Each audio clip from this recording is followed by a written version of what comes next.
Hi guys, welcome to our channel mister Sisnery. Bigg Boss Telugu season 9 హౌస్లో 8వ వారం nominations అయితే హాట్గా సంచలనంగా జరిగాయి అని చెప్పవచ్చు.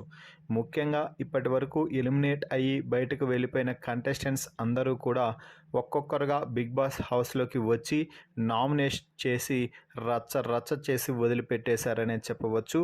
అయితే ఎలిమినేట్ అయిన కంటెస్టెంట్స్లలో కొంతమంది మళ్ళీ తిరిగి బిగ్ బాస్ హౌస్లోకి కంటెస్టెంట్స్గా రాబోతున్నారు అంటూ బిగ్ బాస్ ముందే హౌస్మేట్స్కి చెప్పేయడంతో హౌస్మేట్స్ అందరూ షేక్ అయ్యారనే చెప్పవచ్చు. ఇక ఇందులో భాగంగానే మర్యాద మనీష్ బిగ్ బాస్ హౌస్లోకి మంచి క్లాస్ లుక్తో ఎంట్రీ ఇచ్చి కళ్యాణ్ని కత్తితో పొడిచి నామినేట్ అయితే చేయడం జరిగింది.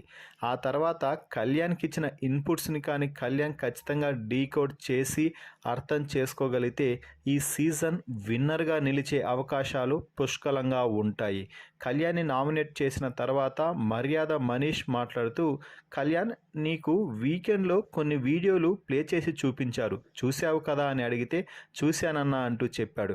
మరి అక్కడ నీకేంటి తప్పని అనిపించలేదా అంటే, నా సైడ్ నుంచి కూడా కొంచెం తప్పు అని అనిపించిందన్నా, అందుకే వాటిని రెక్టిఫై చేసుకుంటున్నాను అంటే, నువ్వు రెక్టిఫై చేసుకోవడం లేదు కళ్యాణ్, ఇంకా ఎక్కువ చేస్తున్నావు అంటూ షాక్ విషయంలో చెప్పేశాడు మర్యాద మనీష్. ఇక ఆ తర్వాత మనీష్ కళ్యాణ్కి ఒక రేంజ్లో ఇచ్చి పడేశాడనే చెప్పాలి.